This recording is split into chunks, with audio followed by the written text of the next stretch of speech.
So here you are in the United States now, and you've been here quite some time.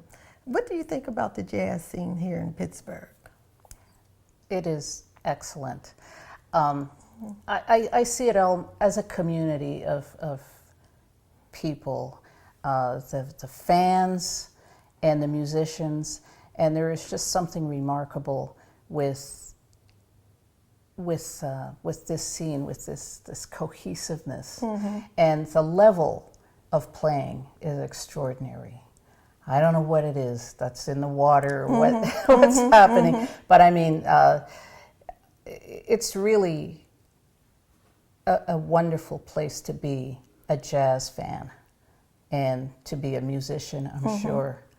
Yeah, now I know you're not a musician, you're a big jazz fan like me. Yes. But your husband is, and you're kind of the well-known couple in Pittsburgh. Yes. I'm talking about your husband, George Jones, who's in a number of bands. You Yes. might want to talk about George for a minute because he's so well-known here, and I'm a big fan of George's as well. Okay, George Jones, George C. Jones, is a percussionist.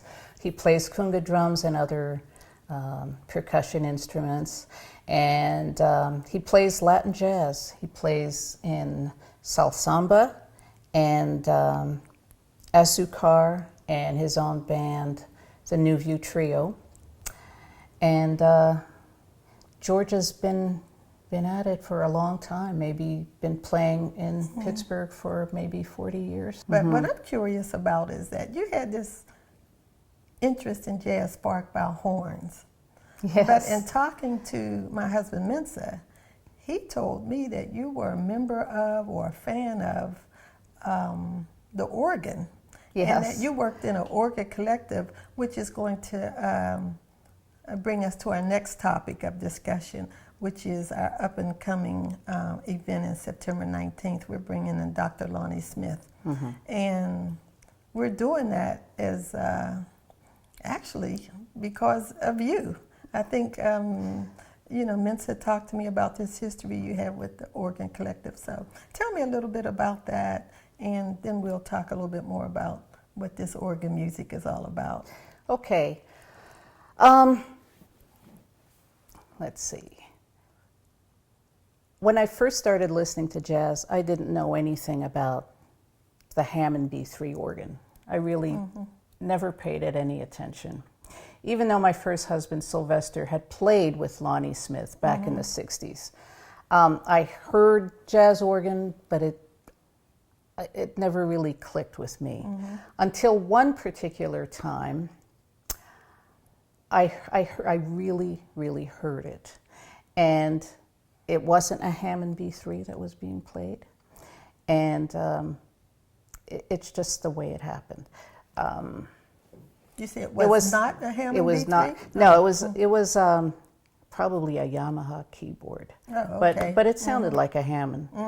Anyway, Dave Graham, who's a Pittsburgher, he lives in New Jersey now, had come to town for Thanksgiving, and he wanted to put together a band real quick. So he hired Sylvester as the drummer, Luther DeJohnette as the guitarist, and Don Alico Jr. as the sax player, and himself, and it was in Uniontown, and it was the day after Thanksgiving, and we went down there. And I remember there was hardly anyone in this. It was in a hall. It was a veteran of foreign, a VFW. Whatever, hall. And because it was Which after are pretty Thanksgiving. Jumping in a lot of places. Yeah, but it was not happening that night. And so, I was just listening to them, and I just loved everything I was hearing. They were just playing and having a ball, and I just connected finally with that Hammond sound. So I started looking around on the internet, trying to find out about this instrument and this sound and whatever. And I'm sure you remember in the 90s there were all these discussion groups on the internet, I don't know what they used to call them. But anyway, I joined one. It was, everyone was always talking about Hammond organs, Hammond music, everything. So I started, corresponding with them. Just started that Yeah, simply. yeah. Okay. And there was one person on that group that that was very knowledgeable about the scene. And every so often we would all say, okay, let's meet up somewhere. And it happened to be in Newark, New Jersey that year. There was going to be a big Hammond organ fest with all kinds of Hammond organists, guitarists coming in and everything. And they used to hold these events once a year in Newark at the Robert Treat Hotel. So we all knew each other online, but we were, whoever could make it would go. So we went, and it was a great event. I mean, George Benson was there, and there were 5 or 6 organists. Jack McDuff at the time. Rhoda Scott came in from Paris. Lots of other people. And I met one of the people I had been talking to a lot on this internet thing. Kind of like a chat room? Yeah, it was kind of like that, yes.